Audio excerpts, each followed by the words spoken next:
Setelah kejadian ini, Baek Saon benar-benar menghilang.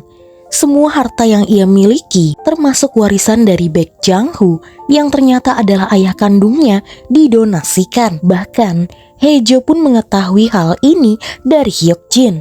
Hyuk-jin juga menginfokan jika Baek Saon telah mengundurkan diri dari jabatannya sebagai jubir kepresidenan dan kini kantornya sedang mencari penggantinya. 1 bulan yang lalu, Baek Saon berhasil mengungkap jika ibunya, Sim Kyung-jin, ditangkap atas tuduhan penculikan dan penghasutan pembunuhan terkait istrinya Hae-jo. Pak Min sebagai kaki tangan Sim Kyung-jin juga ikut ditangkap. Sementara si penculik ditembak mati di tempat setelah berusaha mengancam Baek Saon dan juga Hae-jo. Berita tersebut tentu saja membuat hati Sim Kyung-jin kembali bersedih. Anaknya kini benar-benar pergi untuk selama-lamanya, padahal dirinya sudah berupaya keras untuk melindunginya. Sementara Baek Uyong kini memilih untuk mengundurkan diri dari calon kandidat presiden. Kontroversi keluarganya membuatnya kini hidup tidak lagi menggunakan nama keluarga Baek, melainkan hidup menjadi orang biasa saja. Sidang Sim Kyung-jin pun dilaksanakan. Hakim awalnya memvonis hukuman seumur hidup karena Sim Kyung-jin sudah melakukan pembunuhan dan tanpa rasa bersalah ia kembali berniat melakukan hal yang sama. Namun Sim Kyung-jin merasa hukuman tersebut tidak cukup baginya.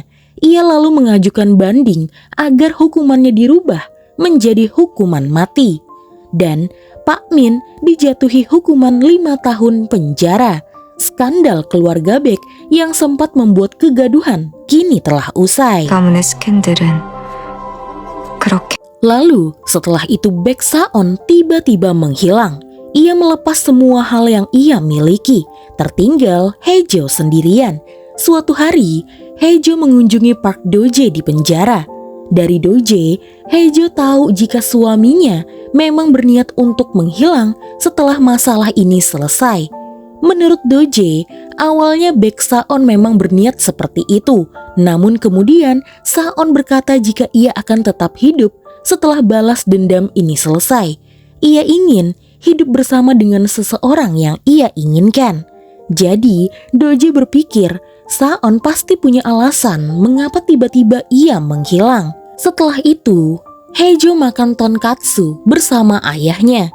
Hae-jo ingat ayahnya pernah meminta kepadanya untuk dibelikan tonkatsu. Namun, pada saat itu pelayan restoran menyapa ayah Hae-jo dan Hae-jo pun akhirnya tahu jika ayahnya pernah datang kemari. Saat ditanya ayahnya pergi bersama siapa, ayahnya pun menjawab diajak oleh menantu kesayangannya. Rupanya, Baek Saon pernah mengajak ayahnya Hae-jo makan di tempat ini. Hae-jo pun semakin rindu dengan suaminya itu. In-ha merasa kasihan kepada Hae-jo. Sudah 6 bulan, Hae-jo sendirian ditinggal pergi oleh Baek Saon.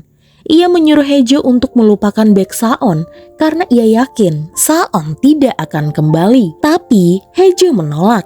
Bagaimana jika ia pergi ketika Saon kembali ke rumah dan tidak mendapati dirinya berada di rumah ini? Hae-jo masih tidak percaya jika suaminya tiba-tiba menghilang. Sewaktu ia berada di rumah sakit, meski ia belum bisa sadar sepenuhnya, tapi Hae-jo ingat Baek Saon selalu ada di sampingnya dan menjaganya. Lalu, pada malam terakhir, Hae-jo masih ingat dengan sentuhan dan belayan dari Saon yang membuatnya langsung tertidur dengan nyenyak. Jadi, Hae-jo merasa Saon bakalan kembali. In-ha lalu memaksa Hae-jo untuk segera melupakan Saon. Ia ingin adiknya itu melupakan Saon untuk selama-lamanya. Karena ia ingin Hae-jo bahagia. Hae-jo lalu menangis. Menurutnya ia bisa bahagia dan tidak terluka jika ada Baek Saon di sampingnya. Hae-jo begitu membutuhkan Saon dan juga sangat merindukannya.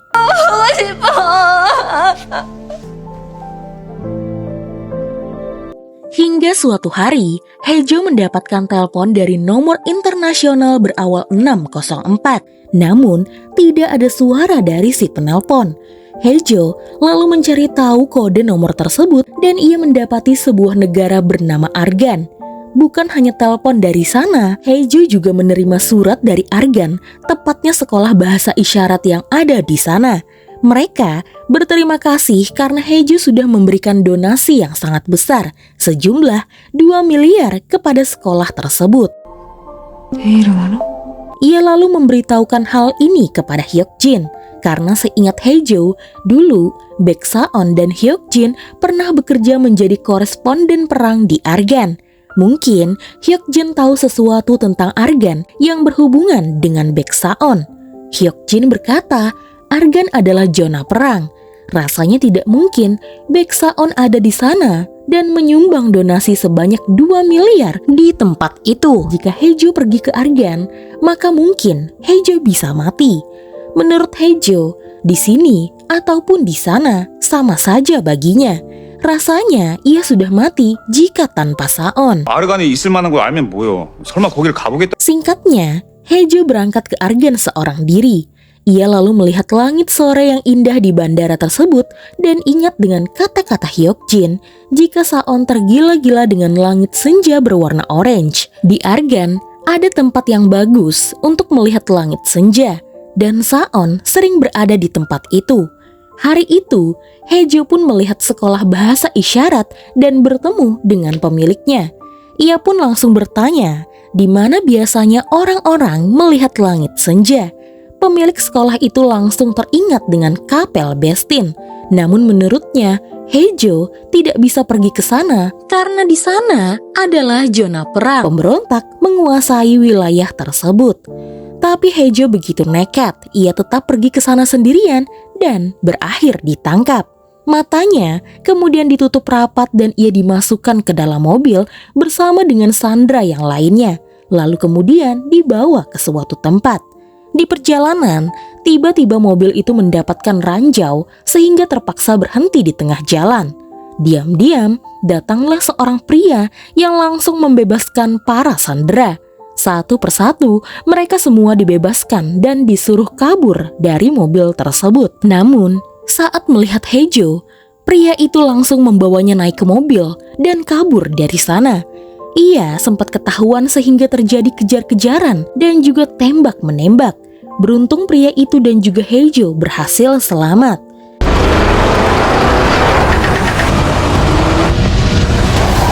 Setelah sampai di tempat yang lebih aman, pria itu lalu melepas semua ikatan Hejo dan membuka penutup matanya. Hejo akhirnya tahu pria yang ada di hadapannya adalah suaminya, Baek Saon. Baek Saon marah karena ia pernah bilang kepada Hejo untuk selalu menunggunya hingga ia datang mencari Hejo. Tapi Hejo malah datang ke tempat ini. Ia sudah punya rencana, tapi kedatangan Hejo malah membuat rencananya hancur. Hejo lantas kesal.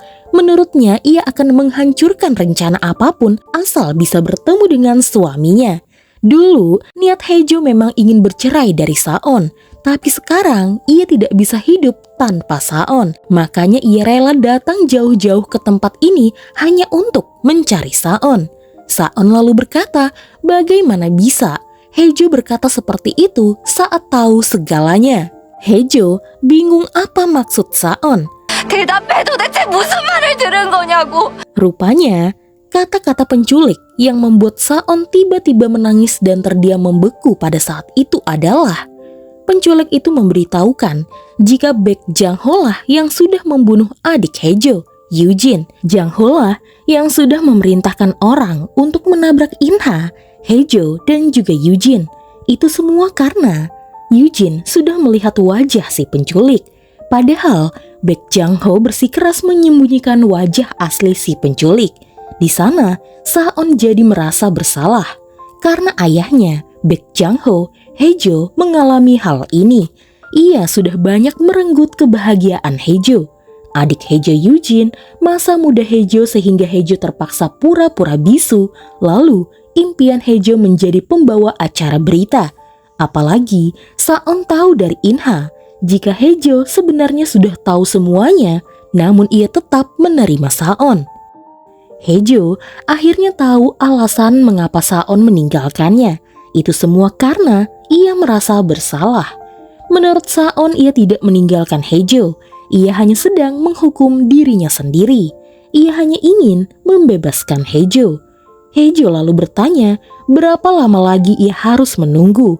Padahal Saon tahu jika selama ini mereka sudah banyak menghabiskan waktu karena sudah salah paham dan menjauh daripada mencoba untuk saling mencintai. Jika memang Saon ingin menghukum dirinya, seharusnya Hejo lah yang menghukum Saon. Saon berkata, saat ini sebenarnya Hejo sedang menghukum dirinya. Hejo berada di depannya, tapi Saon tidak bisa memeluknya. Ia mencoba menahan dirinya. Hejo lantas langsung mencium Saon. Ia tidak mau Saon atau dirinya menahan gejolak di dalam diri mereka lagi.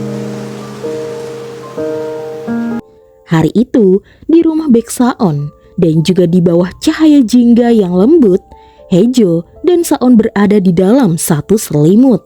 Mereka bertatapan seolah-olah rindu sudah berada di puncaknya. Saon perlahan membuka bajunya, lalu kemudian mereka kembali mencium mesra. Di bawah langit yang senja itu, mereka bersama untuk yang pertama kalinya. Hejo pun sadar tempat ini begitu bagus. Tempat inilah yang membuat Saon selalu teringat kepada Hejo. Lalu Hejo bertanya kenapa Saon berdonasi atas namanya sebanyak 2 miliar. Rupanya Saon berniat menceraikan Hejo. Uang itu adalah kompensasinya karena sudah melanggar kontrak mereka. Ia akan membuang nama Baek Saon lalu menggantinya. Lalu kemudian dengan namanya yang baru, Saon akan menikahi Hejo.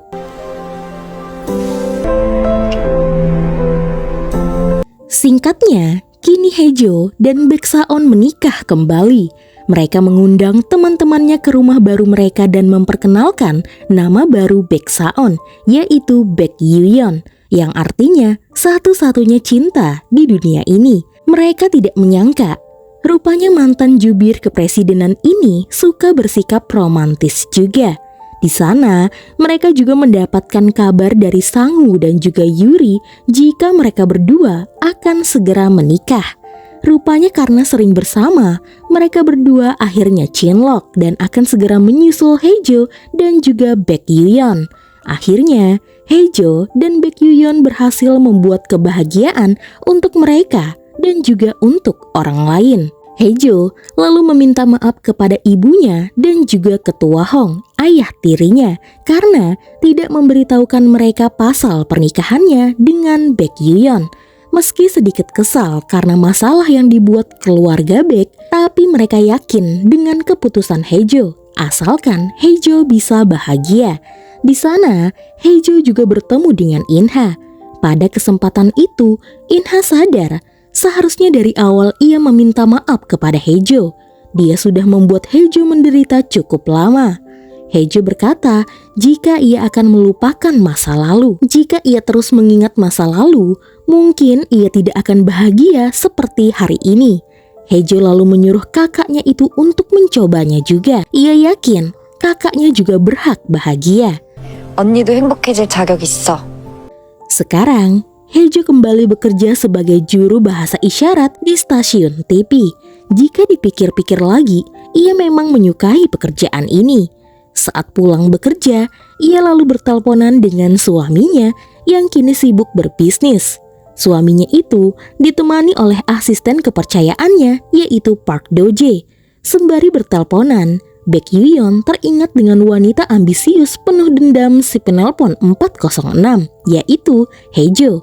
Sepertinya Yuyeon merindukan suara wanita itu.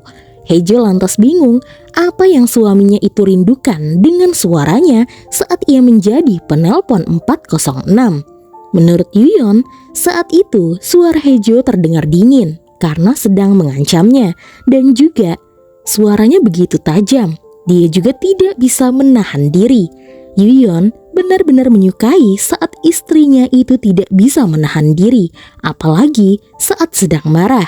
Makanya, mulai sekarang Yuyeon berpesan kepada istrinya untuk tidak menahan dirinya lagi.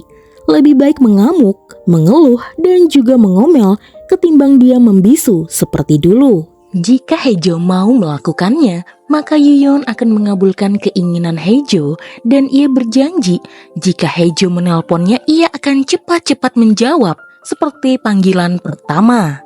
내 곁으로. 지금 가요. Dulu ada pasangan suami istri yang tidak berbicara dan terbuka satu sama lain.